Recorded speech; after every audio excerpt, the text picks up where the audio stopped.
Сайн байцгаана уу үзэгч, сонсогч, уншигч та бүхэндээ бэлтгэн өргөдөг 100 асуултны нэвтрүүлгийн маань энэ удаагийн дугаар эхлэхэд бэлэн болоод байна.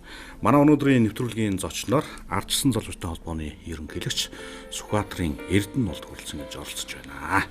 Сайн байна уу танд энэ өдрийн мэндийг хүргье. Сайн байна уу? Сайхан аварж байна уу? Сайхан аварж байна. Та сайхан аварч байна. Ингээд нэвтрүүлгийн маань урилгыг хүлээн авч нэвтрүүлэгт маань хүрэлцэн гэж оролцож байгаа танд маш их баярлалаа. За маш их баярлалаа. Урьсанд баярлалаа. За ингээд нэвтрүүлгийн туршид танаас 100 асуултыг асуун та надад 100 хариултыг өгнө. Өнөөдрийн нэвтрүүлгийг эхлэе. За тэгье. Хамгийн ихний асуулт маань та гэр бүлийнхнийгаа танилцуулаач. За манай аав бол Төв аймгийн Бүрэн сум буюу одоо яг нь Улаанбаатараас нэг 200 км-ийн зайд байна да. Баруун урд зүгт тий. Манай өвөө одоо эрс хурж байна. Монгол улсын чанарын аварга малчин 1979 оны. За манай ээж бол аав тал нь бол дунд говь, ээж тал нь баяа хонгор. Тийм байгаа. За манай гэр бүл эхнэр маань бол Өрөнгө аймгийн Баян өндрийнх. Тий бид хоёр бас багада 1-р ангидаа танилцаад тэгэл одоо 91 онд шүү дээ. Тэгээ 2006 онд гэр бүл болоод одоо 3 хүүтэй. Тий товчхондоо бол. Наагийн амбул тавуулаа. Тий дотор амбул тавуулаа тийм ээ.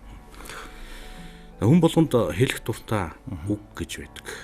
Эрдэнэ болдын хувьд ямар үг хэлэх дуртай байдаг та? Тэр нь өөртөө хэлдэг үг бол үзүүр нь харагдаж байгаа зүйлд амиа цөлөөд орлоо гэж байнга хэлдэг л та.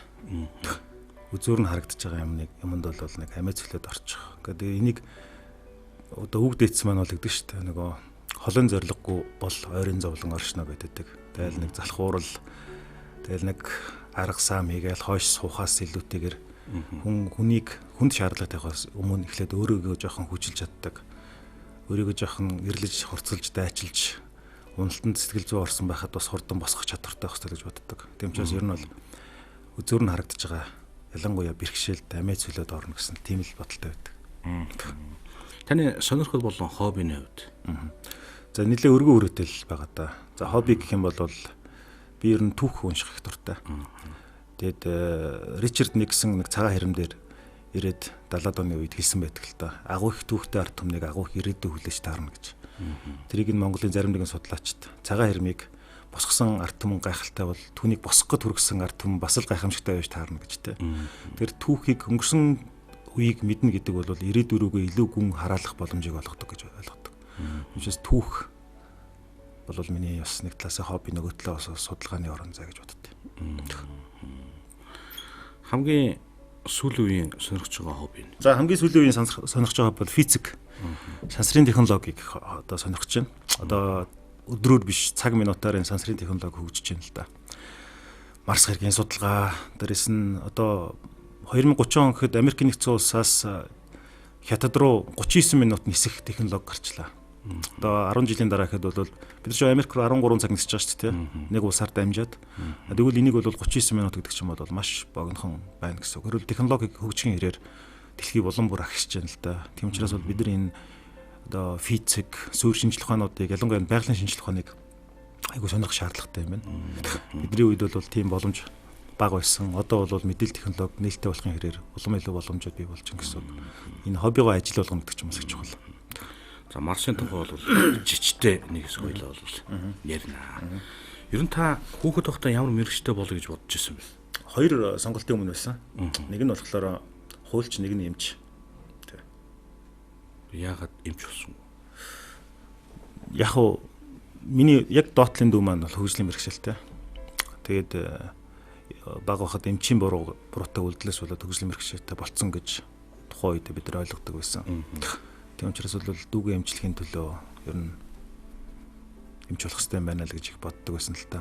Тэгээд химийн хичээл, олимпиадад нарт нэлээд ордог байсан. Тэгэд л яг хоо ээж аав хоёр нь хоёулаа хуульч, хоёулаа прокурор. Аав бол бүрдэн байцаагч байсан. Тэгэл ер нь бол тэр тал нь жоохон дийлэл. Тэгэл бид нар хүүхэд байх чинь мөрдөн байцаагч Дерек гэж кино гардаг байсан шүү дээ. Тэгэл ер нь криминалист гэж буюу энэ гэмт хэрэг илрүүлдэг шинжлэх ухааныг сонирхъя гэж бодвол тэгэл тэр юу маань давамгаалцсан л та. Стресс нь тэр орж байна. Харцангуй гайгүй байх гэж боддог. Гэтэ хүн өөрөө мэдэхгүй стресст ороод идэг гэсэн шүү дээ. Сая бас нөгөө болцоохон эмчийн нэг Twitter дээр жирэгцсэн байна лээ. Хүн 5 цаг стресст орох юм бол биеийн дархлаа маш хэмжээгээр ундаг гэнэр гэдэг. Ер нь бол харьцангуй стресс менежмент гайгүй байх гэж би боддог. Аяа тиймэрхүү тохиолдолд бол хөдөө гарчин уцаа унтраагаад нэг хэсэг төвлөр нь өөртөөгөө ярилцсан тий. Дуртай спорт нь юу вэ? За дуртай спорт бол одоо байт харва байна.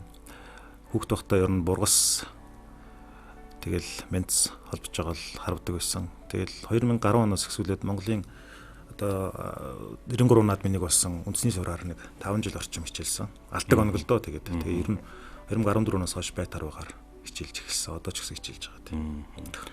Монголын байт харваны дэд тэргүүн байгаа тийм ээ. Тий. Чи хэдэн онд л нөгөө талбай байгуулагдчих чаа? 2 жилийн өмнө 18 онд. 2 жилийн өмнө. Тэрний мөнгийг их асар хурдан хугацаанд босгох шиг болсон шүү. Тэрс тэгээд бас яг бүр эхнээсээ би хэрвээ тийм нарийн ширийн юм хэцүү байдаг гэж мэдсэн бол бараг орохгүй ч байх байсан байх л та.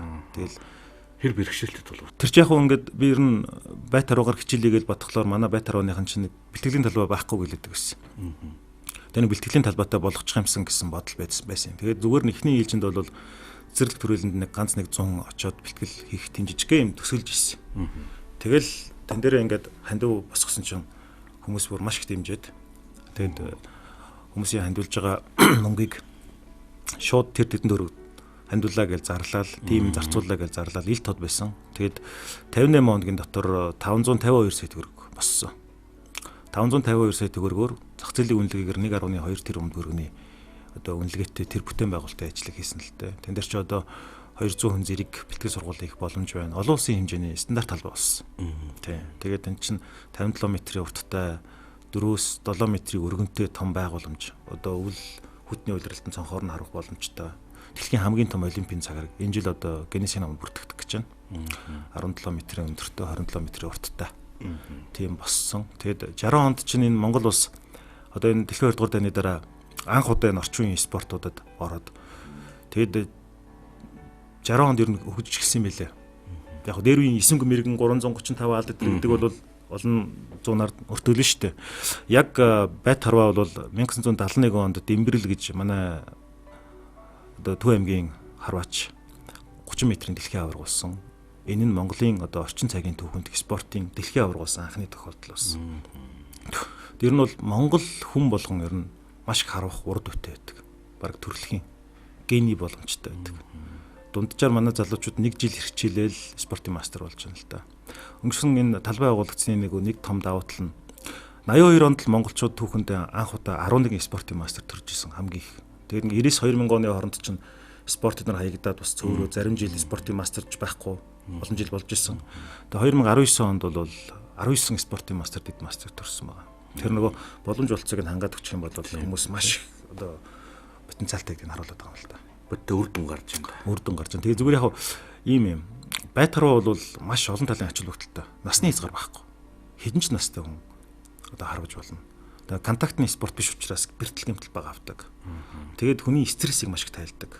Яг тухайн моментод тэр байны гол руу одоо онох гэж байгаа сэтгэл зүй төвлөрөл чинь хүнийг ингээд бүх төрлийн энэ холбоос одоо сэтгэл зовлонгийн эсээс нь ингээд салгаад өчөж байгаа байхгүй. Тэгэхээр бол бидэрт бол маш их боломжтой спорт. Олимпи ирэх. Энэ жил бид нар ердөө олимпийн 1 ирэх, паралимпийн 1 ирэх, 2 олимпи ирэх аваад байгаа. Тэгээ энэ бол бас том амжилт. Ямарсан талбайтай усны бодиттой үр дүн бол гарч ирдэ тийм ээ. Тийм, манай залуучууд их нэг тийм урамс хэрэгцсэн. Тэгэл талбайтай болсныхон даруйда дэлхийн номер 1 солонгосын багийг хоцсон. Тэр үндсэндээ бол сэтгэл зүй байгаа. Тэгээ бид нар Аз хүмүүсийн бие бэлдэ, дээрэс нь монголчуудын бие бэлдрийн онцлог бол одоо Усейн Болттой гүйлтээр өрсөлдөнө гэдэг бол бас нэг өөр үж магадгүй. Гэтэл дэлхий дээр ноёлж байгаа ус ч юм бол солонгос байна л да. Тэгэхээр солонгос хүн монгол хүний бие физиологийн ялгаа бол нэг тийм одоо хол биш. Бараг монголчуудын хувьд бол давуу тал ихтэй. Адуу малтай ноцолддог янз бүр гээд. За орчин цагт бол хүн амын тал нь хотод амьдарч байгаа ч гэсэн ерөнхийдөө тэр биеийн суурь өгөгдлүүд бол аягүй хүчтэй байгаа. Тэм учраас бол бид нар ирээдүйд одоо олимпийн наадамд бол паралимпиад бид нар авч ирсэн шүү дээ. Одоо яг ердийн олимпиад бол олимпийн аварга төрүүлэх бүрэн потенциалтай спорт гэж үзэж байгаа. Таны хамгийн үнэт зүйл юу вэ? Үнэт зүйл гэдгийг ерөнхийдөө бол би үнэлж болшгүй зүйл гэж ойлгодог. Одоо би эх орондоо 10 тонн хайртай гэж хүн хэлдэггүй. Би ээжтэй 20 м хайртай гэж хэлдэггүй. Аавыгаа би 41 кг хайрлах гэж хэлдэггүй ч гэдэг. Тэрнтэй адилхан хүний үнэлж болшгүй, югаас сошгүй зүйлүүдийг үнэт зүйл гэж ойлгодог. Тийм учраас энд бол мэдээж гэр бүл, ээж аав, эх орон, хүний мөрөөдөл нөгөө альва нэгэн хэмжигдэхүүнээр хэмжиж болтгүй зүйлүүдийг үнэт зүйл гэж боддог. Тэр хэмжиж болдог зүйл бол бодлого болчдөг. Үнэт зүйлхээс илүүтэйгээр шийдэх ёстой зүйл болчдөг. Тэр үнэлж болдоггүй зүйл болгон югаарч үнэлшгүй зүйл болгон үнэт зүйл л гэж би боддог. Хэр шүүмжлүүлж байна? Зөндөө шүүмжлүүлнэ шүү дээ. Та өөрөө хэр шүүмжилж байна? Ер нь шүүмжлэл одоо ингээд юм байна. Би 2008 онд Индианагийн их сургуульд яг энэ чиглэлээр сургууль төгссөн л доо. Хуулийн сургууль. Тэн дээр defamation, abusement гэдэг үгнүүд аягүй төгөмөл гардыг. Тэр нь болохоор доромжлол, гүтгэл гэднэр гэдэг. Манай аав бас яг энэ хууль зүйн доктор яг энэ сэдвээр хамгаалж ирсэн. Хүний нэр төр алдар хүндийг эрх зүгээр хэрхэн хамгаалах вэ гэж. Тэгэхээр ерөөсөө хүний заяамал төрлөхөөс нь байдаг тэр зүйл чинь бол хүний нэр төр. Тийм ээ. Монголчууд хэлдэг шүү дээ, хүн нэрээ тогос өдөө. Тэгээд ер нь бол урмын нугалахаар ууцын нугалж гэж хэлдэг. Тэгээд ер нь бол энэ хүний нэр төр бол маш том эрхэмсэг зүйл л дээ. Тэгэхээр шүүмжлэл гэдэг бол тухайн зүйлийг илүүгээр сайн хийж чадах, засах. Түүнийг арай өөрөөр хийх юм бол илүү үр дүнд хүргэх тэр гаргалгаатайгаа байж тэр бол цэвэр шүүмж болно. Тэгэхгүй тухайн хүний одоо өндөр нам, өргөн туранхай, нас хүйс, шашин шүтлэг, гаруул угсаа гарan доромжлоо явчих юм бол тэр бол шүүмжил биш. Харамсалтай нь Монголын өнөөгийн нийгэмд зарим хүмүүсийн зориудаар хийж байгаа зүйлүүд нь нэг нэгнийгээ одоо шүүмжлэх биш. Доромжлох, гүтгэх тэр зүйл маш их байна. Тэгээ энэ дээр бол бас цаг хугацааны шалгуур даваад явах ёстой. Гэхдээ надад нэг юм их урам зориг өгдөг. Очротын дашбал руугаа яг өөд болохоос баг хэдхэн хоногийн өмнө бичсэн нэг тэмдэглэл байд. Тэгээ тэр тэмдэглэл дээр Бурхан багш Атула гэдэг нэртэй шавьдаа хэлдэг байхгүй. Атула гэдэг шав нь жоохон гомдолт юм байна л да. Одоо багшаа ингээд бид нар ингээд хүмүүсийн төлөө, хүндрэлтний төлөө маш их сайн сайхан зүйлийг хийж байна. Гэтэл биднийг ингээд доромжлоод ах юм аа. Гүтгээд ах юм аа. Гэсэн чинь Бурхан багш хэлдэг л дээ. За Атула минь ээ. Цагийн цагт байнга магтуулсан хүн гэж хизээч байхгүй. Тэгвэл тэр хүн биш. Цагийн цагт байнга муулсан хүн гэж хизээч байхгүй. Тэгвэл тэр хүн биш. Тэмчээс тэр аль алийг нь л ч сонсоод амьдралдаа зөв тусгаж аваад байх ёстой гэж. Тэгээ тэр нөгөө одоо ганжуур данжуур дээр нь орсон юм байл. 228 дугаар бот дээр нь орсон юм байл. Би тэрийг нэхэж очиж үзчихсэн л та. Тэгэхээр энэ магтаа шөмжил гэдэг бол байх л ёстой зүйл. Энэ бол салхичтай хүн хэдий ч нэ өндөр болроо өсөх тутам салхины хурд ширүүсдэгтэй адилхан хүний сэтгэлийн тэнхээтэй даваад гарах зүйл. Гэтэ шүүмжил болгоно руу чулуу шидэл, эсвэл өсөрхөөл хонзогноод иж болохгүй. Тэр дотор ч бас айгүй олон өөрийг нь хурцлах хэрэгтэй зүйлүүд маш их байдаг. Тэр учраас бол шүүмжлэлийг бол маш зөв хүлээж авах хэрэгтэй. Зарим нэгэн шаардлагагүй доромжлол гүтгэлгийг бол сонсохчгүй хаях хэрэгтэй. Яг үнэхээр чиний үнэт зүйл рүү гэр бүл рүү чинь эрээ цэргүүгээр дайрж байгаа бол тэн дээр хуулийн дагуу хариуг нь барих хэрэгтэй. Тэгэхгүй тэгээд чимээгүй бодох хардаг чинь бас нэрэж тэгсэн юм болоо да гэд худлаа амиг 1000 удаа хэлвэл үнэн болно шүү дээ. Чамайг хамгийн өөдгөө амт ингээд 1000 удаа хэлээд байх юм бол тэр чинь хүмүүс итгэж шүү дээ. Тийм учраас тэн дээр бас анхааралтай байх хэрэгтэй. Хүн энэ амьдралдаа яаж явах нь ер нь юунаас шалтгаалдаг гэж боддог. Нэг үг өгдөг да тэр хизээхэн хэлсний мэдэхгүй байна л да. Хүн энэ амьдралд 2 удаа төрдгөө гэж.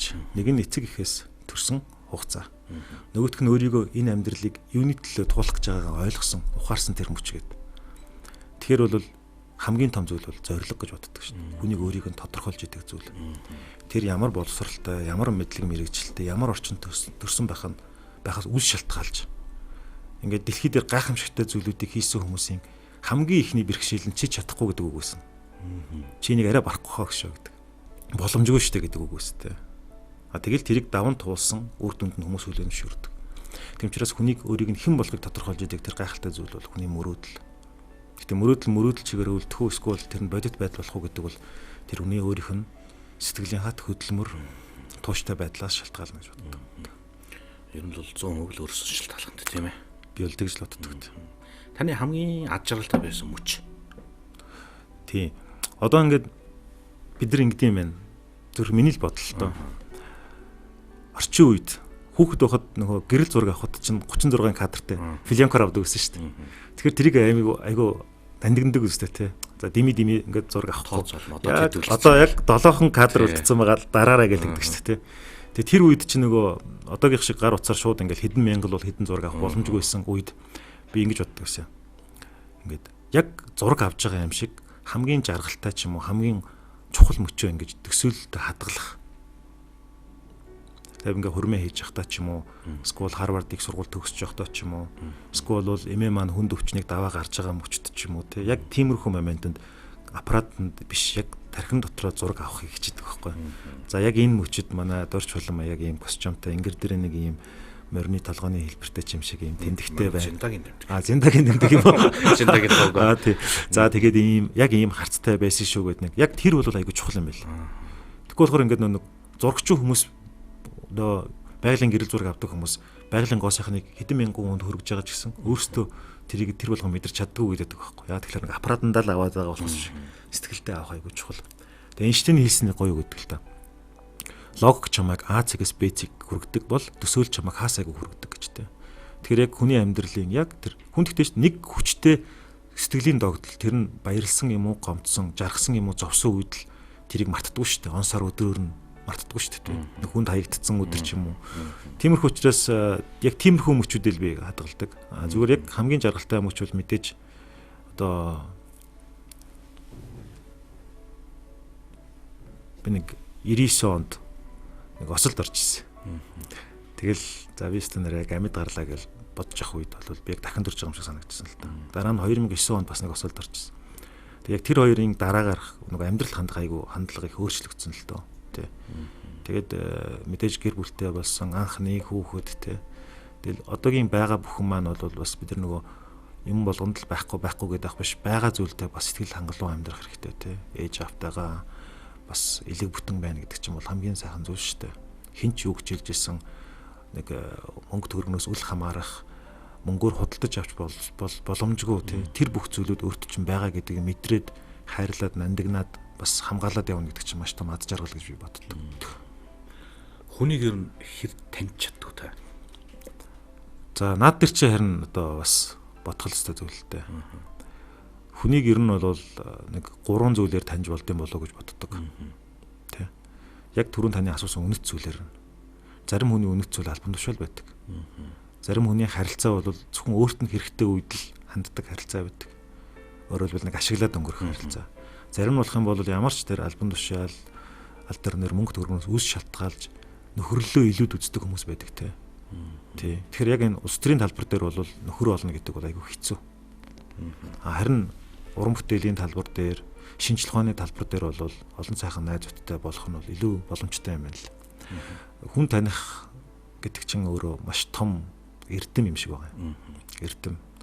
Тэгэд итгэмтгий байдлаасаа болоод бас олоодаа алдчихсан л та. Итгээ явцдаг. Тэгэнгүүт л дараад нь болохоор харьцаа өөрчлөгдсөн байдаг. Тэгтэл тэр бол сургуул гэж боддог. Тэгэд энэ орвог чинь бүх юм төгс биш шүү дээ.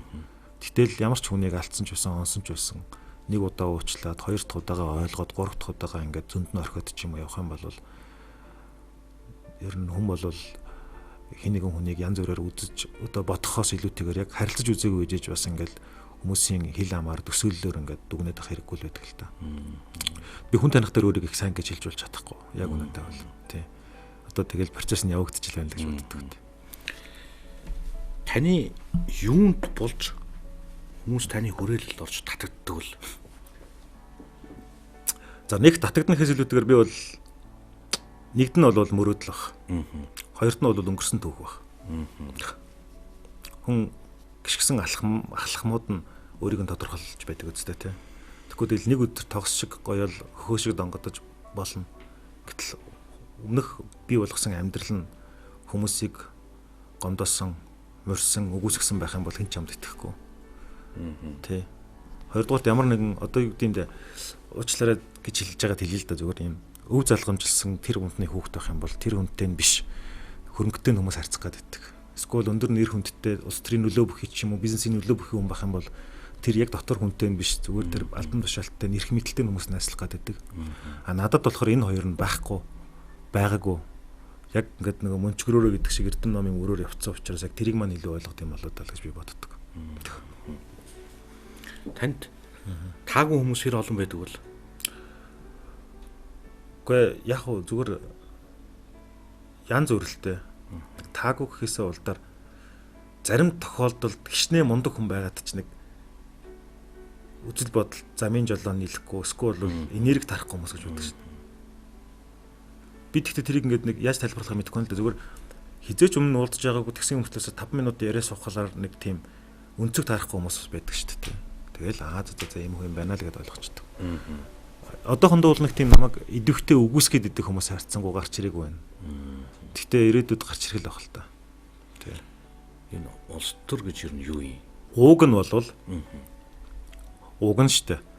Улс төр гэдэг болвол яг хүмүүсийн төлөө чи илүү юу хийж чадах вэ гэсэн асуултанд хариулах гэж байгаа хүн хүний оролдлого гэж би ойлгодог байхгүй.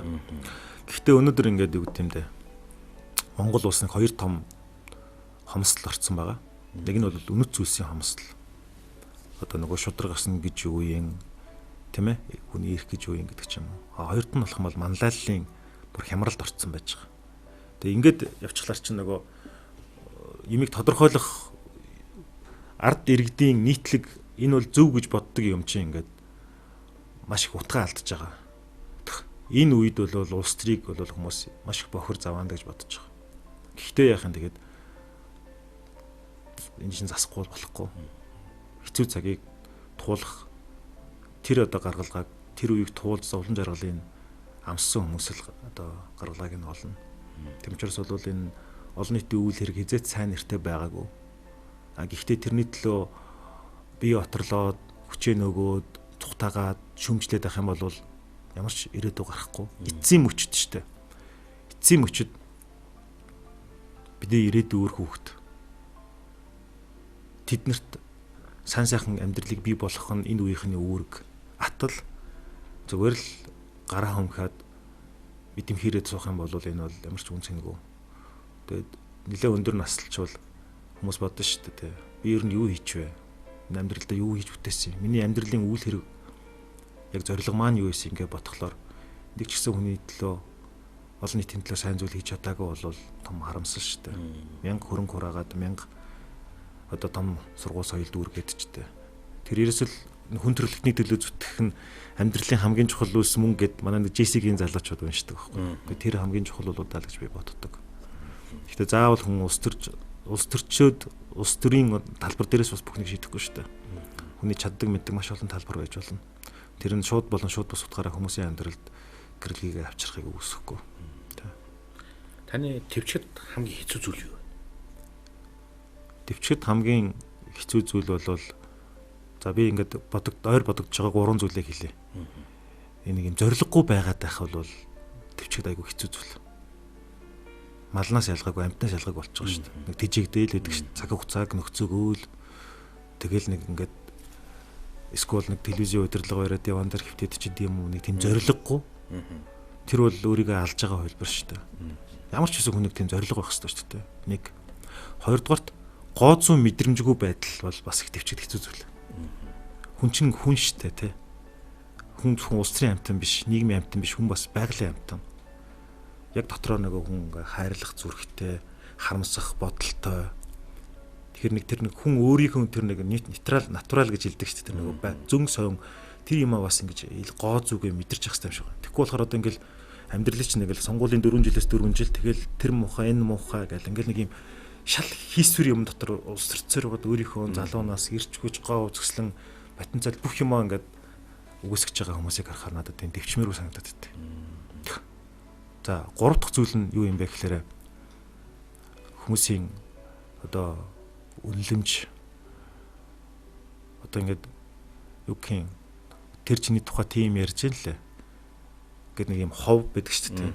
Нэг тийм gossip гэж хэлдэг шүү. Одоо нэг тийм зарим хүмүүс хитрхи хүн мундаг төсөөлтөй учраас хүмүүсийг ингээд илүүдүүлж ойлгоод тэр хүлээлтэнд нь хүрэхгүй болохоор одоо юу нунаад идэм шиг байна. Одоо итгэл найдвар нунаад идэм шиг байна. Тийм яагаад би нэг хэлж байгаа гэхээр ер нь Монголд төдийгүй дэлхийд ч сүүлийн үед энэ олон зүйл дээр харагдаж байгаа юм л да. Хувь хүмүүсийн хоорондын харилцаа нь улс үндэстнүүдийг хооронд нь зөрчилдүүлэх, институцүүдийг хооронд нь зөрчилдүүлэх, олон хүмүүсийн амьдралд хар толб үлдээх тийм зүйл рүү орсон байна л да. Тэр энийг бол төвчиж болохгүй л дээ. Би юу хэлээд байгааг ойлгож байгаа бол өнөөдөр Монголын нийгэмд бодлого босруулах шийдвэр гаргах төвчний ажлын хэдэн хувийн судалгаан дээр суурилж явж байна. Эсвэл хэдэн хувийн хов жив, өшөө хорсол, ус төрийн талцал дээр суурилж явж байна гэдэг. Тэр нөгөө хов гэдэг чинь ховоор гутдаг шүү дээ, тийм ээ. Тэгэл ингээл талцал явагдана гэдэг чинь хөгжил дэвшил царинжаан гэсэн үг шүү дээ. Тэр хов хүн дээр ч тэр ус үндэстэн дээр ч тэр гарч идэг зүйл. Би ийм гурван зүйлийг л байх гэж бодож байна. Таны амьдралдаа тохиолдож байсан хамгийн ичмэр явдал шараа болж байсан. Шараа болж байсан зүйл бас олон баг шүү дээ. Одоо жишээлбэл бакалаврын мөсийн хуулийн сургууль бид төгссөн. Тэгээд бакалаврынхаа яг нөгөө нэг диплома хамгаалсан чинь чимэд өгш. Шөмжлөгчээр орж ирсэн. Одоо Хөдөлмөрийн Баатар үндсэн хуулийн их баригч.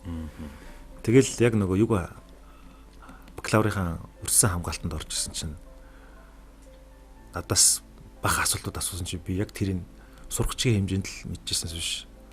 Яг тэр үний асууж байгаа үндсэн югаар нь хариулж чадахгүй болсон байхгүй. Тэгтэл би айгүй иччихсэн л та. Зөндөл юмнууд байгаа л та. Тий. Тэнийг удаа бас баг сургуультай нэг тэмцээнд ороод олонний өмнө гарч ирээд хэлэх үгээ мартцсан. Хөшгөний цаагаар орж байгаад өөрийгөө шанаадаж үзчихсэн байхгүй чи юм яавдаа л гээл тий. Тий. Ичсэн зөндөө зүйлүүд байгаа. Тий. Eerst нь бол багасаа л ер нь нийгэм идэвхтэй. Тэгээд би нэг зүйлийг яагаад гэдэг боддгийн. Тэгээ юу бодох вэ? Энэ бүх зүйлийг яаж хамжуулт юм л доо гэж. Одоо энд би бичээд авсан байгаа юм л да. Түүх соёлыг дэмжигч Жек Урдвордийн сангийн тэргүүн гинэ. Монголын байд харвааны холбооны дэд тэргүүн ерөнхийлөгчөө. Алсан цогцтой залуучуудын холбооны ерөнхийлөгчөө. Монголын сансар судалгаа хөгжүүлэлтийн төвийн тэргүүн Марс Ви сангийн ерөнхийлөгч. Скватер дүүргийн иргэдийн төлөөлөгчдийн хурлын төлөөлөгч. Инхийг сахиулагчдын гэр бүлийг дэмжих төвийн тэргүүн WOM+ Word+ төслийн зөвлөх. Их л олон сонгуульд ажлууд байна л да. Энэ бүхнийг ер нь яаж амжуулдаг юм? Тэгэхгүй одоо хоёр төрлийн надад нэг юм үг хайг өвчтэй нөлөөлдөг санагддаг л да. Яг өөрийгөө магтах гэдэг юм биш шүү зүгээр. Нэг нь болохоор Америкийн төрийн нэрмичгийн дарга байсан Кондолиза Райс гэж нэг эмэгтэй байсан шүү дээ. Африк гаралтай Америк. Санжаа нэг Бушийн. Тий. Тэгээд тэр хүн тохиолдсон нэг түүхийг би уншижсэн л та. Тэр чинь 50-аад оны хүн тэгээд нэг 60 орчим оны үед Америкч нэг арьс өнгөөр ялгуурлах үзэл гэдэг айгу хүчтэй. Тэгээ ээжтэйгээ явж байгаа дэлгүүрт ороод даашин зөмсөх гэсэн юм байна л да. Тэгсэн чинь чи хар арьстай учраас гарч тэр чингэлгэнд надад даашин зөө өмсгээд хөвөө гаргацсан. Тэнгүүт ээжээсээ асуусан юм л тэр чинь нэг ой тойнд бигчээг байгаа хүүхэд шүү дээ. Ээж яагаад бид нар ингээд хар арьстай учраас ингээд гадуурхаад байгаа юм бэ гэж. Тэнгүүт ээж нь хэлсэн байдаг байхгүй. Цагаан арьстай Америкчууд өөрсдөө бүтэн Америк гэж боддог. Хар арьстай болохоор та нарыг тал гэж хардаг. Чи бүтэн Америк болохын төлөө цагаан арьстай хүмүүсээс 2 дахин илүү хөдөлмөрлөгээд. Энтэй төстэй юм надад тохиолдож байсан байхгүй. Яасан гэхээр миний дүү яг би 3 дүүтэй л дээ, 3 эмэгтэй дүүтэй. Яг доотлын манд дүү надаас 4 насны зөрүүтэй. Тэгээд хөгжлийн бэрхшээлтэй. Тэгэд одоо бол зүгээр болцсон. Тэр үед бидний хүүхэд байхад 20 жилийн өмнө 30 орчим жилийн өмнө сургуульд орох үед ч юм уу хөгжлийн бэрхшээлтэй хүүхдүүдийг харахаар гудамжинд хүүхдүүд чулуу шидэд иддэг гэсэн. Чулуу шидэд иддэг гэсэн. Яагаад идэм бүү мэд. Гэт дээрлэхэд тэгэд хурж ирээд чиний дүү чинь юм хөгжлийн бэрхшээлтэй тухайн үед дахир татуу гэж хэлдэг гэсэн шүү дээ. Гингүүтээ намайг ингээд бүлгэлж байгаа зодчдөг гэсэн байхгүй. Тэгэд бидний их гайхдаг. Тэр их сонин үйл явдал. Тэнгүүт тухайн үед манай ээж юу гэж хэлжсэн гэхээр чи зөвхөн ингээд өөрийнхөө төлөө нэг нэгдүгээр ангид ороход хэлжсэн байхгүй чи би тэгээд нэгдүгээр ангид хоёр ч удаа сургууль завсарч ирсэн л та дүүгээ харах гал тэр чи нөгөө ирээн бараа үш штэ картын бараа мараа гэж сургууль завсартаал тэгж яхад бол за ямар ч гэсэн чи ингээд зөвхөн өөрийнхөө төлөө сурах биш давхар дүүгээ дотроо байна гэж бодож сурах штэ гэд тэгээд би яг дотроо болохоор миний дотор хоёр хүн байна гэж боддог байхгүй нэг нь өөрийнхөө өмнөөс нэг нь дүүгийнхээ өмнөөс сурах гэж боддог боддог. Тэгээд тэр багтаал тэр нэг амьдралын нөхцөл байдлаас үүдээд жоохон шазран болчихгүй юу. Тий. Ер нь яагаад болтгоо юм гэдэг нэг тийм нөхцөл байдал бол нэлээ хүчтэй явцсан. Тэгэхээр ерөнхийдөө тийм учраас л бол нэлээ их юм сонирхдаг байрдаг. Тэгээд нэг юм руу орчвол заавал дуусна үзэхтэй гэсэн зарчимтай. Амжилт гэж таныхаар юу вэ? Одоо хуучин заах амжилтыг бол янз бүрээр л тодорхойлоод байгаа. Гэтэ миний хариулах гэж байгаа хариулт жоохон тийм философитой ч холбоотой гэж магадгүй л те. Хүн ер нь элэг бүтэн нэртэй явах гэж би бодож байгаа. Яг тэгэхээр юу гэдэм бэ? Амжилттай яваа хүмүүс гэл тэгэхээр зүгээр нэг мөнгө олж байгаа, бизнест амжилт олж байгаа, эсвэл улс төрд өндөр рейтингтэй явж байгаа хүмүүс гэд ботхолоор штэ. Цааталт нь зарим хүмүүсийн хувийн амьдралыг, зовлон бэрхшээлийг нь аваад үзэхлээр бас л хүнд хөшигний ардах амьдрал байдаг штэ. Тэр амжилт гэдэг чинь бол нэг бодлын процесс юм шиг байна л да. Үйл явц. За одоо юу гэдэг Харвардын сургуульд тэнцэж орно гэдэг, тэнцэнэ гэдэг чинь өөрөө яг амжилт юм шиг боловч төгсөөд игэд юу хийх юм бэ гэж дахиад асуулт гарч байгаа юм л да. Тэгэхээр хүний амьдралын зорилго чинь нэг уулын ороогоос нөгөө уулын ороо руу явах. Тэгэхээр нэг уулын ороогоос нөгөө уулын ороо руу явахдаа бартаа бэрхшээл, намаг балчиг, хад шивээ маш олон юмыг туулна штэ. Тэгээд тэрний ороо дээр гараад яах юм. Амьдралыг яг нэг сонгуулийн цикл ч юм уу эсвэл олж байгаа мөнгөний нэгж биш. Тэр үйл явц дундаа хэр ад жаргалтай байна вэ гэдэг л их чухал юм шиг байна. Тэр happiness index буюу ад жаргалын индекс гэж хэлээд байгаа. Тэр хүн өөрөө ад жаргалтай амьдрах бол амжилт юм шиг харагдаад байгаа юм л да. Гэхдээ мэдээж тоон утгаараа бол тухайн улс үндэстний өрсөлдөх чадварыг ахиулах одоо тэр ард түмний орчин, бизнесийн орчин ч гэдэг юм уу, тэр амьдрах орчныг нь сайжруулах гэдэг яг хэмжигдэх нэгжүүд бол байгаа л да. Тэн дээр бол гавьяа явуулах хэвээр. Гавьяа явуулж байгаа хүмүүс бол амжилттай байгаа л гэж би боддог. Одоо жишээлбэл Нобелийн шагнал хүн төрөлхтний өмнө шийдэгдээгүй олон асуудлуудыг шийдэж өгч байгаа. Магадгүй одоо энэ шинэ вакцины ч гэдэг юм уу те. Энэ одоо өвчин дахлын үед шинэ одоо хүмүүсийн амийг аврах гаргалгаа гаргаж өгч байгаа бол нэг ядлын амжилт. Тий. Тэгэхээр амжилт гэдэг чинь өөрөө үгийнх нь үндс нь бол амжих гэдэг байгаа үст те. Тэгээ нөгөө цаг хугацаа чинь бүх юмний хэмжээр байдаг. Тэгэхээр тэндээс л амжиж зөв зүйлийг хийх нь бол амжилт бол гэж боддог. Тий. Мэдээ сургуулийн амжилттай төгсөх, хайртай бүсгүйтэй ган гэрлэх, сайхан үр хүүхдтэй болгоход нэргээ түүний амьдралын ад жаргал болгон л амжилтыг илтгэж байгаа болов уу гэж боддог. Тий. Амжилт бол яг хүмүүсийн нүдэнд харагдаж байгаа нийтлэг жишгээр заавал нэг стандарттай байх албагүй болов таа л гэж би боддог. Таны хамгийн сайн хийж чаддаг зүйл ер нь юу ах шиг байна? Хамгийн сайн хийж чаддаг зүйл бол би баг бүрдүүлэх. Янз бүрийн баг бүрдүүлнэ тийм ээ. Баг бүрдүүлэх тийм. Хүн эхлээд өөртөө ажиллах хэрэгтэй. Өөртөө тултал нь ажиллаж чаддаг байх хэрэгтэй. Дараад нь баг бүрдүүлэх хэрэгтэй. Яг тэгэхээр баггүй бол хинч биш. Ганц айл жишээлбэл ганц мод гал болохгүй, ганц хүн айл болохгүй гэж баг бүрдүүлэх. Тэр одоо түрүүн өөрөө баахан байгууллага нэрлээд байна шүү дээ. Тэн дээр ямар нэгэн байдлаар баг бүрдэж ижил урагшаага явд юм байна л гэдгийг би боддог. Маш их уурлахаараа явах уу? Маш их уурлахаараа нэг хэд уншдаг номнууд байдаг шүү дээ. Тэрийг уншин да. Тэ. Марс таны зорилго байсан уу? Мөрөөдөл байсан уу? Мөрөөдлөөс. Одоо л Марс руу гаж байгаа юм тийм ээ. Мөрөөдөл. Хичээнээс ер нь судалж эхлэв та. 1989 онд би 83 оных. 89 онд 6 настай байхаас эхлээд ер нь сансрын зургууд их зурдаг байсан л та. Олон зуун зураг зурсан да. Тэгэл яг дотор нэг мөрөөдөл байгаад байдаг шүү дээ. Нэг гой санагдаал. Тэгэл яг ажил мэргэжлийн онцлогоор ингээл өөр юм хийгээл яваалсан. Тэгжээд л 2005-6 оны үеэс эхлээд интернет чинь бол нэлээд одоо хөгжлөө шүү дээ. Нэг мэдхгүй юм гуглээр хайхаар гараал ирдэг болсон шүү дээ. Тэгэл тэнгуут чинь эндээс ч эхлээд юмнууд судлаа сонирхол байсан. Тэгээ 18 оны 11 сараас бүр нэг ингээд төвлөрсөн л тоо. Яг тэгэхээр энэ Elon Musk, SpaceX компани, Jeff Bezos гэл одоо энэ сүүлийн үед энэ зах зээлийн трендийг харахад одоо энэ сансрын economics гэж хэлээд байгаа тийм. Сансрын одоо эдийн засаг. За тэр дотроо бол технологийн инновац буюу одоо шинэ бүтээгдэхүүн гаргах юм бол эрчимтэй хөгжиж байна л та. Тэгээ нэг зовнил нь болохоор Монгол улс Орос хятад гэдэг хоёр том хөршийн донд аж төрж байгаа. эдийн засаг нь бол уул уурхаагаас хэтэрхийх хамааралтай. Нийт одоо экспортын 93% зөвхөн нэг улсаас хамааралтай. Улс төрийн хувьд гэх юм бол бас юу өөрийнхөө хүсснийг чөлөөтэй хийгээд байхад бас төвхтэй хэдийгээр одоо нээлттэй эдийн засгийн хувьд бол чөлөөт оромж гэсэн бас асуудлууд бол байдаг. Нэг цахилгаан станц барих гээл бас хүндрэлтэй.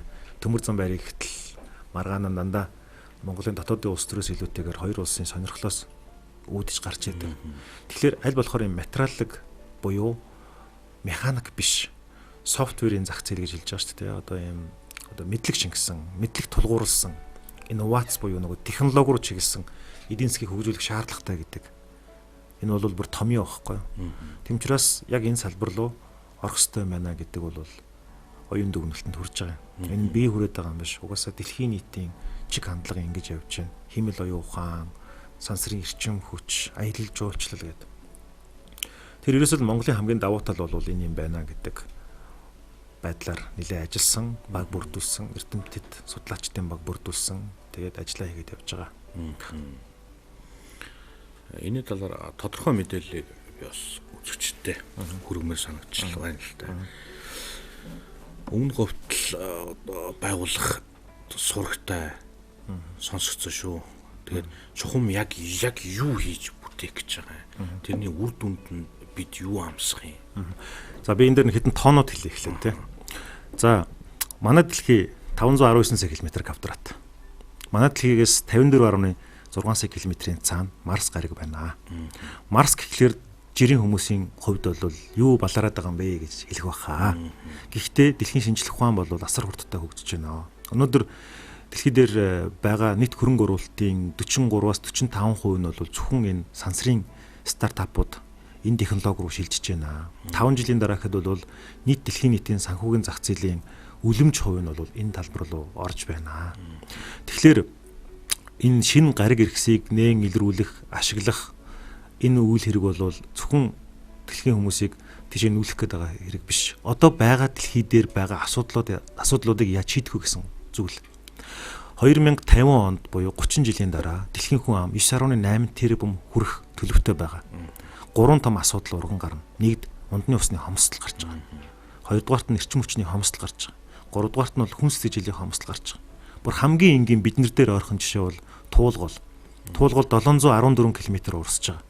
Туулгол Улаанбаатар руу ирэхдээ 250 км урсж ирж байгаа. 50-ад гол ингээд нийлжээж Туулголыг бий болгож байгаа байхгүй. Гэхэд өнөөдөр бид нар 340 сая литр усыг л Туулгол Улаанбаатарчуудад өгөх боломжтой. Бид нар бол бараг л хэрэгцээгээ тулгаж байгаа. Одоо жорлонгийн усаа хүртэл цэвэр усаар татчих шүү дээ. 2030 он гэхэд 10 жилийн дараа гэхэд Улаанбаатарчуудын ундны усны хэрэгцээ 700 сая хүрнэ. 2 дахин их болно. Эндээс нэг логик гарч байгаа. Бид хэрэглээгээ багасгах хэрэгтэй. Минималист болох хэрэгтэй гэсэн. Байгаль экологид улам ээлтэй болох хэрэгтэй. Яг үүнтэй адилхан дэлхийн нийтийн нөөц багасж байна. Дэлхийн нийтийн хувьд хүн амын хит яах нь хурдтай өсөлт газар авч байгаа. Энэ үед бид нар яаж бага хэмжээний баялгаар их хүмүүсийг тэжээх вэ гэдэг эрсдлийн өмнө зогсож байгаа байхгүй. Тийм учраас Марс гэдэг бол зүгээр нэг тийм хийх юм олж утсан хүмүүсийн эсвэл шинжлэх ухааны нэг тийм sci-fi төсөл биш. Энэ бол дэлхийн нийтийн нөөцийг яаж зөв байлгах вэ? Дэлхийгээ яаж илүү хайрлах вэ гэдэгтэй холбоотой төсөл юм. Америкийн нэгдсэн улс, Оросын холбооны улс, Бүгд найрамдах Хятад улс, Бүгд найрамдах Энэтхэг улс, Япон, Арабын орнууд, Европын холбоо гэдэг энэ орнууд юуны төлөө энэ технологиг хөгжүүлээд байна. Сая 3-7 хоногийн өмнө Америкчууд сансрын айрамттай болох шийдвэр гаргалаа. Францчууд бас тийм шийдвэр гаргалаа. Ягаад энэ сансар гэдээ яваад эхлэв. Тэгэхээр энэ бол ерөөсөө технологийн маш том зах зээл нэгдэж байгаа. Бид нар гар утсаа хэрглэж байна, өдөр тутам Facebook хэрглэж байна, GPS хэрглэж байна. Энэ бол бүгд сансрын технологийн л үр дүн багхгүй юу? Бид нар сансар гэдэг хол сонсогддог байгаа юм шиг боловч өдөр тутам амьдралдаа хэрглэж байгаа зүйл. Өнөөдөр цаг агаар ямар хуцаа өмсөө гарах уу гэдэг чинь л сансрын технологийн ашиг шимийг хүртэж болчиход байгаа байхгүй. Яг энэ тохиолдолд Марс гэдэг дэлхийгээс 54.6 сая км-ийн цаана байгаа нарыг 687 хоногт тойрдог. Таталцал нь дэлхийгээс 3 дахин бага. Хүн оршин суух, амьдрах боломж нөхцөл нь бусад гаригуудыг бодвол арай ойрхон. Эннийг яаж ашиглах вэ гэдэг менежментийн өрсөлдөө явж байгаа байхгүй. Тэр манайхан бол одоо юу гэдгийг энэ өрсөлдөөнөөс хойш суух маш хялбархан. Угаасаа манай эдийн засаг уулуурхай. Гэхдээ бид нар шинэ үедээ итгэх ёстой. Залуу үедээ итгэх ёстой. Өнөөдөр Монгол технологийн ямар том стартапууд гарч байна. Монгол залуучууд, оюуханы академийн залуучуудыг мэдэнтэй ямар том амжилтуудыг бий болгож байна. Бид нар бүгдээрээ л харж байгаа шүү дээ. Бяр танхигээрээ биш, оюун ухаанаараа бид нар ямар хүчтэй байгааг харж байгаа. Тэгэхээр энэ тохиолдолд бид нар яах вэ гэхээр дэлхийд дээр 24 цүл байна. Тэр 24 цүл дотроос хамгийн боломжтой нь Монголын говь. Гэхдээ зөвхөн өмнө говьч биш, дунд говь гэдэг Монголын эстэй олон газрууд байгаа. Хамгийн их халддаг, хамгийн хүүтэрдэг. Энэ газруудад бид нар Марс гаригийн бэлтгэлийн бааз байгуулах боломжтой гэж бодож байгаа. Бэлтгэлийн бааз төслөө хийгээд явж байна. Техник эдийн засгийн үндслэлээр ажиллаж байна.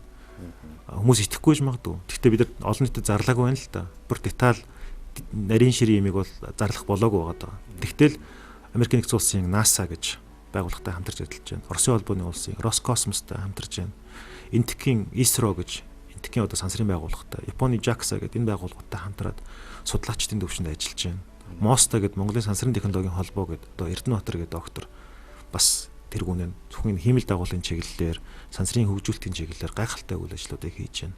Тэр үндсэндээ бол бидэрт ийм том боломжууд байгаа юм. Дэлхий дээр өөр ямар ч одоо Монголын говийг орлох тийм орчин зай байхгүй. Сансрын эдийн засаг ойрын хугацаанд 2.7 тэрлион долларт очиж байгаа. Монголын эдийн засгаас 2.7 мянга дахин том. Тэгэхээр бид энэ зах зээлээс хүртэх хэрэгтэй. Зөвхөн ингээд уулуурхай баялагаас гадна бид нар энэ өөр төрлийн олон тулгуурт эдийн засгийн бодлогыг нэмэгдүүлээд завсарт одоо замд нь хамттан гэсэн үг шүү дээ. Эрүүл мэнд боловсролын тогтолцоог маш хурдтай босгох хэрэгтэй болчихдог. Боловсролын тогтолцоо ч босох юм бол энэ инновацийг бий болгох залуу үе чинь хурдан торноод ирнэ. Эрүүл мэндийн тогтолцоог босгох хэрэгтэй. Тэгэхгүй ингээд дөрвөн уулынхаа дунд хүн амынхаа 60% нь ороод ирсэн. Улс төрчүүд намчрахад, нутгархаад, талцаад утахгүй байхгүй. Нэг сумын дотор багаараа хуваагдаж байна. Нэг аймаг дотор сумаараа хуваагдаж байна. Нэг улс дотор аймагаараа хуваагдаж байна. Тийм үстэй. Тэгээд гарвал угсаагаараа хуваагдаж байна. Харталтаараа хуваагдаж байна. Энэ хуваагдлыг бид улс төрийн аргаар даван туулахгүй байна. Бид энэ хуваагдлыг үндэстэн нэг том ирмэлцлэл мөрөөдлөөр даван туулах юм байна л гэж бодож байгаа.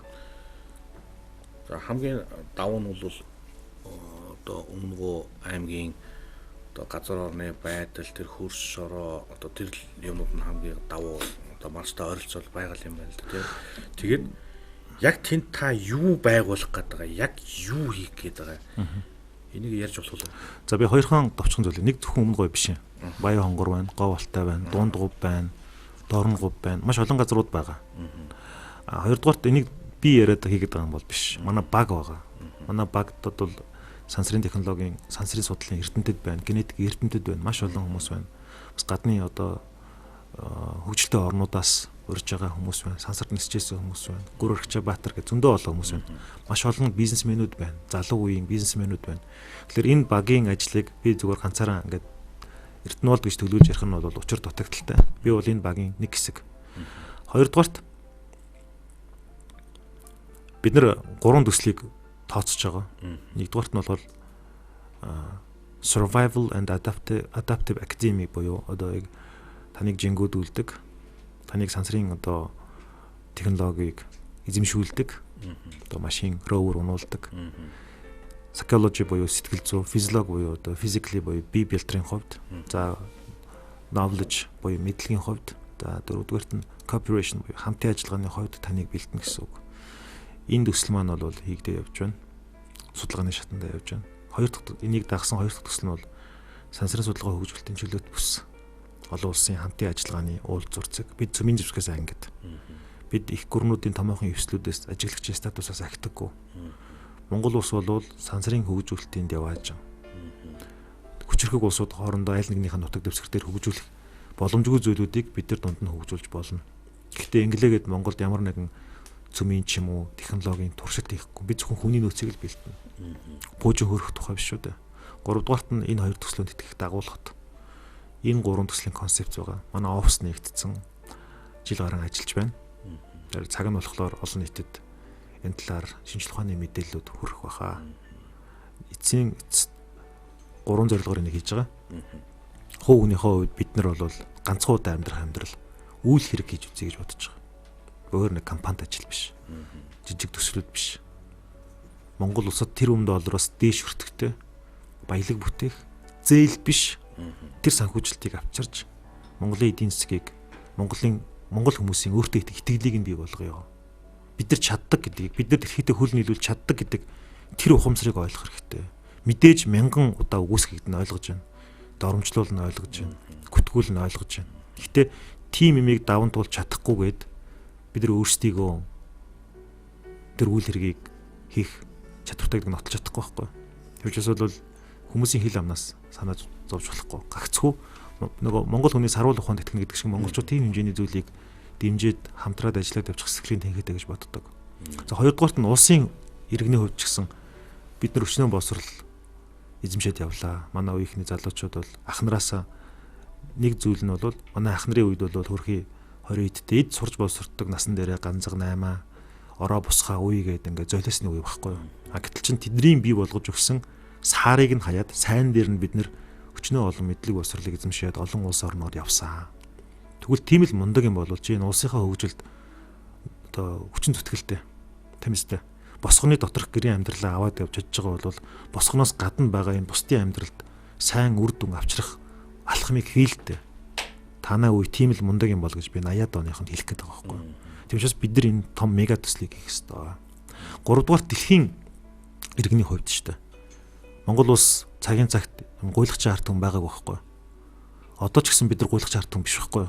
Бид асар их баялагтай, асар их потенциалтай, хүний нөөцийн потенциалтай. Гэхдээ энэ ард түмэнд зөв менежмент хэрэгтэй, зөв зорилго хэрэгтэй, итгэлцэл хэрэгтэй, бие биенийгээ хайрлах хэрэгтэй шүү дээ. Тэр зүйлийг нь хэн бүтээх юм?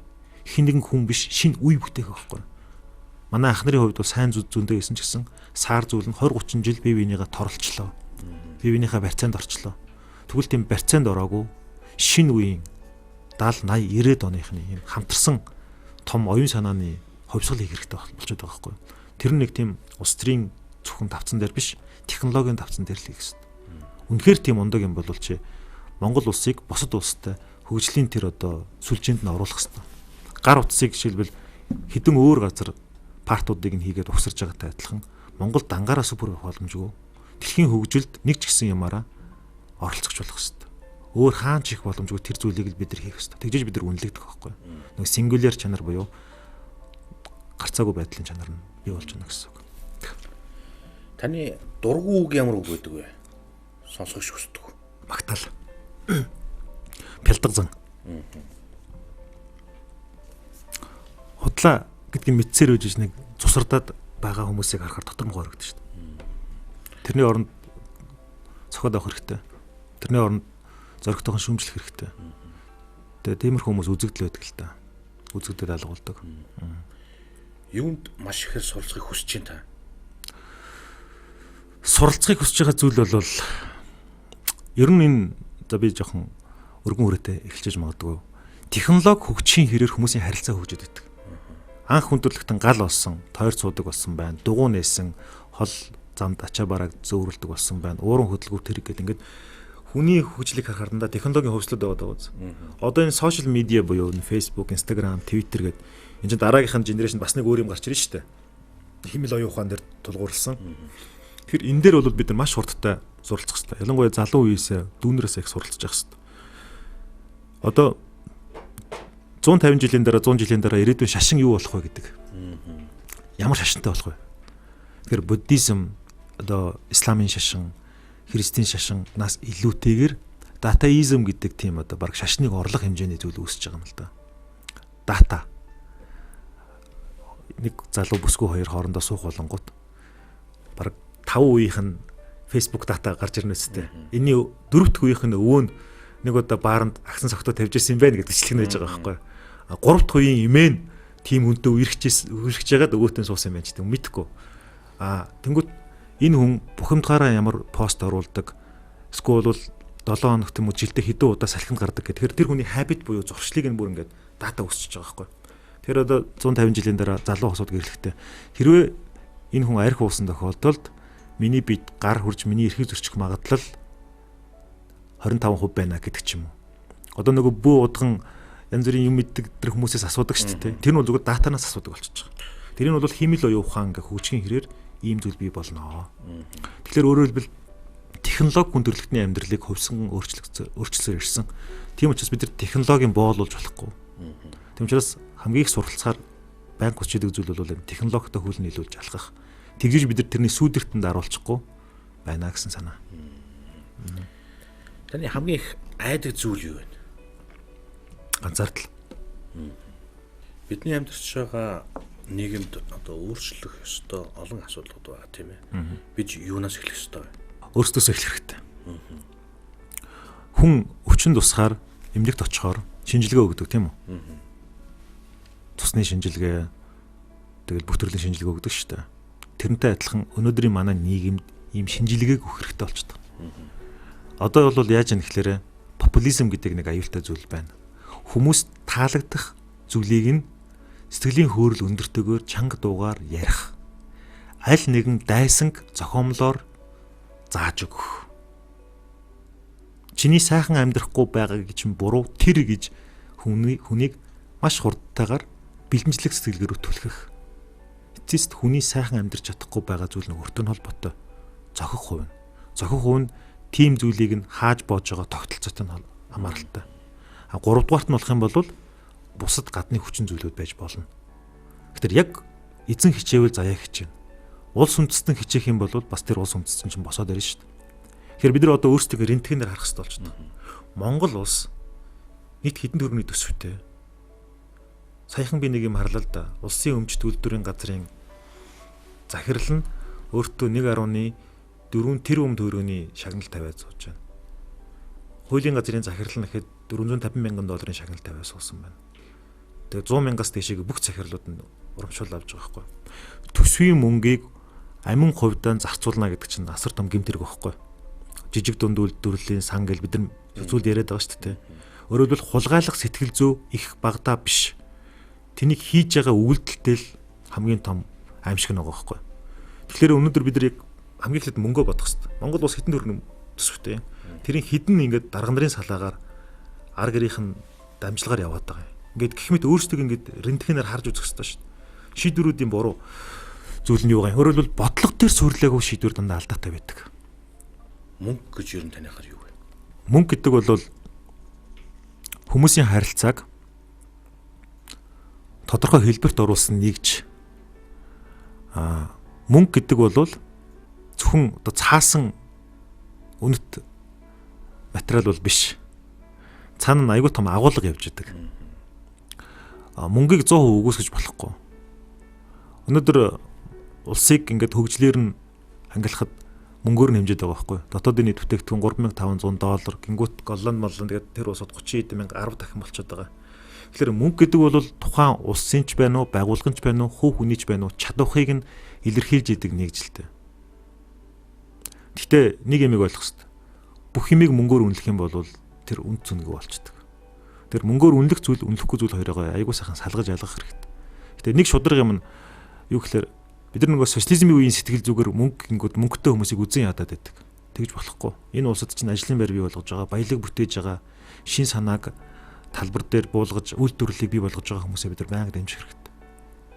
Гисэн ч гэсэн буруу аргаар мөнгө олж байгаа хүмүүсийг ялангуяа төрд адилж байгаа хэрнээ бизнес хийж байгаа хүмүүсээс баян байгаад байгаа хүмүүсийг бол маш дээд зэрэгээр хардах хэрэгтэй. Таны бүгжтэй холбоотой нэг 2 асуулт асууя.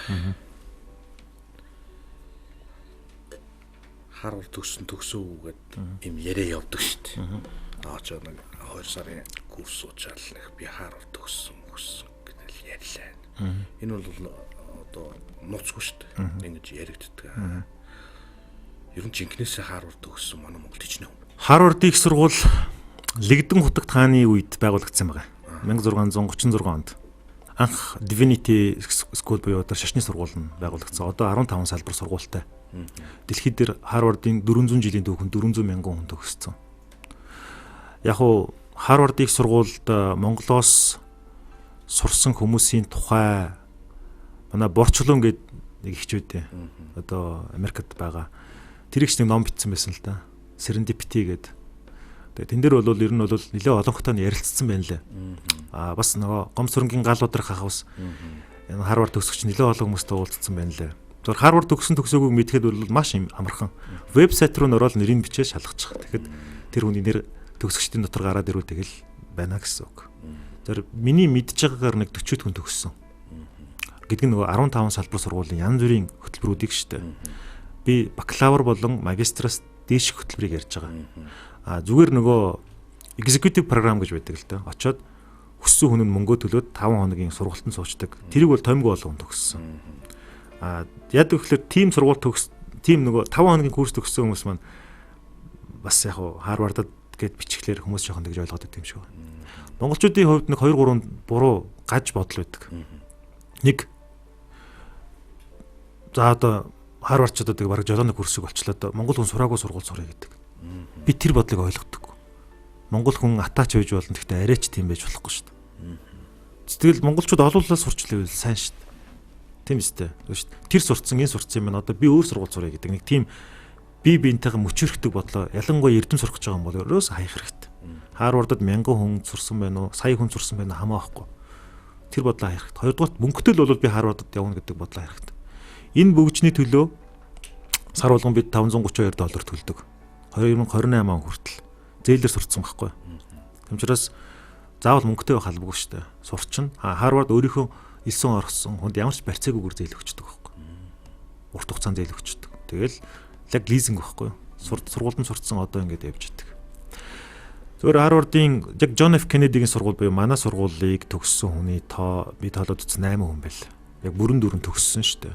Зүгээр очиод 5 хоногийн курс сурсан, сарын курс сурсан хүмүүс бол зөндөө байгаа. 5 хоногийн курс сурсан тийм бүгж болтгоо. Энэ яг нөгөө яг их сургууль төгсөх үед ийм бүгж нөгөө юм коллеж ирэх гэсэн хэвгүй. Зүгээр л энэ чинь нэг металл төмөрөн бүгж шүү дээ. Ямар ч үндсэнтэй материал байхгүй шүү дээ. Тий. Тэгээд энэ чинь нөгөө бас нөгөө Харвардын өөрийнх нь овог нэр дээрэс нь төгссөн онсаар эрдмийн зэрэг мэрэг байж байгаа байхгүй. Тэгээд 5 хоногийн хүмүүстэнд олдохгүй шүү дээ. Яг тэгэхээр тэр чинь он бичихээр байхгүй, эрдмийн зэрэг гэхээр байхгүй юм чинь. Тэр зөвхөн бүрэн дүүрэн төгссөн хүмүүс л энэ бүгжийг аваа шүү дээ. Эмэгтэй хүн ч гэсэн хөө. Тий, эн чинь сонголтоор авсан ч болно, авахгүй ч болно. Тий, авахгүй ч болно. Зүгээр яадаг энэ бүгжний давуу тал нь яадаг вэ гэхээр нөгөө гадаад дотоодод ингээд энэ тэнд явж байгаа чинь Харвард төгсөгчтэй тааралдангууд бүгжээрээ би бинийгаа таньдаг. Тий. Одоо би сая өнгөрсөн 5 сард Японы нөгөө парламентд очиод бас нэг шинжилгээ ухааны томоохон ажлуудыг нь хариуцдаг хүмүүстэй уулзсангууд л шууд ингээл чи би 94 оных чи 90 оных ингээл тэгэл арай жоохон дотн болчдөг байхгүй. Алумни гэж одоо улс болгонд Харвард төгсөгчдийн клубүүд үүдэг. Тэр нэг сүлжээ юм л та. Очоод нэг ажил лобби X-ийн одоо би сая нэг Марсын судалгаа бодлогон дээр чинь бол Харвардынхан лобби группийг маш их ашиглаж байгаа байхгүй. Би нэг ийм ажлыг явьж байгаа юм аа. Альва нэг улс манай одоо анги дотроос чинь гэтэл айгүй олон бизнесмэнүүд олон нийтийн зүтгэлтэн улс төрчд байгаа байхгүй. Тэгэл нэг ийм ажил байна. Ингмээр өн тэгмээр өн гэл. Тэнгүүт энэ холбоо айгүй чухал байдаг. За Марсыга талаар та бол нэлээд ярьж өгсөнгүй. Тэгээд яг энэ бодлоготой л хол та тийм ээ нийтэд одоо тэдний хугацаанд одоо нээлттэйгээр дэлгэрэнгүй мэдээллийг өгнө гэсэн. Зарим мистерис буюу одоо зарим нууцлаг багтаа зүгээр байдаг. Гэдэг нь бол нөгөө төрөөгүй хүүхдэд төмөр үлгий гэдэг шиг бас юу юуны тухайн төрөөгүй байжээж ил тод зарлах бол энэ чинь санаагаан бусдад тулгайлуулах, дээрэмдүүлэх магадлал өндөртэй. Гэдэг нь монголчуудаа хэлээгүй шүү. Дэлхийн бусад улсуудад. Тий. Одоо бол сошиал медиа л хөгжсөн бидний бүх үйлдэлүүдийг ажиглаж байгаа шүү дээ. Тийм учраас бол бид нар энэ санаагаан чамбааруулж байна. Энэ жилд бол бид нар техник эдийн засгийн үндэслэлээ дуусгана. Дараа жил бол хөрөнгө оруулалтын ажлууд маань эхэлнэ. Тэгвэл 3 зүудийг л багцаалаад хэлэхэд энэ бол тэрүүм доллараар хэмжигдэх төсөл байгаа. Хоёрдугаар нь бол байгаль экологид ээлтэй, уул уурхайтай хамааралгүй, технологийн одоо хит аюултай туршилт байхгүй, цэвэр хүний нөөцийг бэлтгэх, цэвэр одоо минималист sci-fi гэж шинжлэх ухааны тэм төсөл байгаа.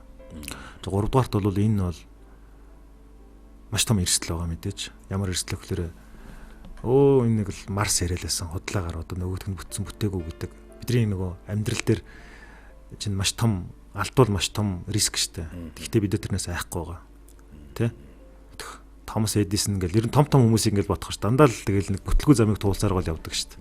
Тэг шууд гэрлийн хурдаар ногоон гэрлэр явсан түүхүүд ховор штэ. Тэр Монголын залуучууд энийг хийж чаднаа. гэж би бүрэн дүүрэн итгэж явж байгаа. Итгэл үнэмшил болж явж байгаа. Бид нар бол өөрсдийгөө хизээч багаар уналж болохгүй ийм үндэстэн байхгүй. Дэлхий дээр гүрэн усыг байгуулж исэн. Тэр нь зөвхөн эмэлт морины давхал эрс цэлмийн тохилтоос илүүтэйгээр оюуны хүчээр дэлхий дахинд гүрэн усыг байгуулж исэн ард түмэн шүү дээ. Тийм учраас бид нар энийг чаднаа л гэж би бүрэн дүүрэн итгэж байгаа. Амьдрал гэж ер нь танихаар юу вэ? Амьдрал бол аялал. Хэрвээ та энэ хүний хорвоод хүн бол төрөөгүй байсан бол юу болж төрөсөн бол? Хүн бас төрөөсөн болов? Ямар амтан бол төрөсөн? Сайн асуулт энэ. Намайг 7 настай байхад өвөө маань надад нэг хонгор унаг зүсэлж өгсөн. Тэгэд өстой олон наадам үтсэндээ тэр хонгор мартагаа. Тэгээ бид хоёрын хооронд нэг тийм сонин харьцаа байсан. Нэг унаг ухаас нь л тэгэл дааг болоо шүтлэн хязаалан соёолон гэл их нас болоо ингээл явхад нэг хоорондоо ингээд ойлголцдог. Тэгээ би нэг хүүхд тухтаа нөгөө тунгалаг тамирыг уншичаад нэг хонгор нэг мориш өгөлдөнгөт ирдэг шүү дээ. Тэрийг сургаж ирсэн байхгүй. Тэгээ зүгээр ер нь бол монголчууд яагаад ч юм тийм адууны соёлтой ард юм шүү дээ. Нэг ирэн хямарч гэж боддог. Тэгээ бүү мэд зүгээр юу болох вэ бүү мэд. Тэгтэл ягаад чинь морьтой их ойрхон, адуутай их ойрхон. Адууны сэтгэл зүйн тухай би айгүй олон цуврал нийтлүүд бичижсэн л та. Ер нь ажиглалтаа. Таныг өөрийнхөө хийж байгаа ажилд өөрөө дүн тавьвал та ямар дүн? За одоо яг өөртөө бол би нэг дунд зэргийн дүн тавина. Яг өөртөө.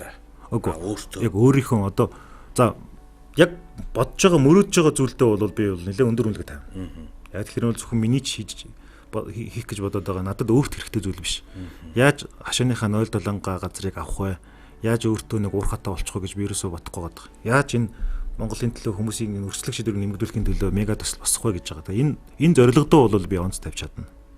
Гэхдээ яг энтэй харьцуулахад одоогийн потенциалаа дайчилж байгаа чадвар дээр бол дунд зэргийн үнэлгээ тавих байна. За баярлалаа. Ингээд бидний урилгыг авч нэвтрүүлэгт маань хүрсэн гэж оролцсон танд маш их баярлалаа. Таны цаашдын ажил болоод амьдралд чинь санаж сэдэж яваа энэ бүх ажилд чинь өндрөөс өндөр амжилтыг хүсэн өрөөё. За баярлалаа. Ингээд юуны өмнө бас танай одоо багийн хамт олноос намайг бас тоож урьж хийж байгаа болон хийж байгаа ажлыг манаас тодтогч асууж байгаад маш их баярлалаа. Бас нэг хэдэн номнуудын дээжсэг ёо гэж тий. Тэгээ энэ болохоор Монгол зарчим гэдэг ном байгаа. Баярлалаа. Нийтлүүд байгаа. За энэ нөгөө нэг эзэн төрний төвөөс гэдэг ном л тоо. Одоо Монгол яг урд нь бол би ингэж бодож ирсэн. Яг улс төр технологи нийгмийн гэхээс илүүтэйгээс хүн өөрөө өөрийнхөө чаддаг юмар л нийгэмдээ хувь нэмрээ оруулах хэрэгтэй гэдэг. Тэгээ энэ нөгөө түүхийн судлал, хил шинжилэл гэдэг ингээд бах явсан. Чингис хааны байлдан дагуулдуулсан газруудаар яваад, экспедиц хийгээ, судалгаа хийгээд яваад одоо нөгөө монгол хэлэнд хэрэглэгдэхэ болцсон айгүй олон үгнүүдийг нэг бас нэг хобби төрөлтэй. Нөгөө хэрэглэдэггүй үгнүүдийг цуглуулах хоббит таахгүй. Одоо огцсон дэшээ гэх юм бол асхан ч гэдэг юм уу те. Бидний ингээд нөгөө түгээмд хэрэглэдэггүй үгнүүдийг энэ одоо эзэн төрний төвөөс гэж 13 дугаар зууны үеийн түүхэн төвөөс 9 бот байгаа. Тэгээ энэний 1 дугаар бот нь байгаа. Тэгээ энийг танд бас танай нэвтрүүлгийн хамт олон дурсгая. За баярлалаа. За тэгээ 100 асуулт хариулт нэвтрүүлэгтээ бас урьж оролцуулсан танай багийнханд их баярлалаа. Тэгээд ойрын үед чинь бас нөгөө хөл хорой энэ төргээд бас бид нар бас нэлээд төвлөрөх боломжтой. Гэхдээ хямрал гэдэг чинь нөгөө талаасаа бас боломжтой. Тэгмчээс бас энэгээр нэлээд хүмүүс маань бас өөрсдөө идэвхжүүлээд хөгжөөд бяцлага тунгаагаад авах зүг болоо даа л гэж бодож байна. Тэгээд та бүхэнд маш баярлалаа. За танд бас манай Синтас сэтгүүл Ихэд Монгол Мэнжиг бас эрхлэн гаргадаг. Синтас сэтгүүлийн сүүлийн дугаар байгаа. За их баярлалаа. Тэрдмээ ураг. 100 асуулт нэвтрүүлгийн маань энэ удаагийн дугаар инхүү өндөрлөж байна. Манай өнөөдрийн нэвтрүүлгийн зочноор Ардсан залуучуудын холбооны ерөнхийлөгч Сүхбаатарын Эрдэнэ болд хүрэлцэн оролцлоо. Та бүхэнтэйгээ дараагийнхаа нэвтрүүлгээр эргээд уулзлаа. Түр баяртай.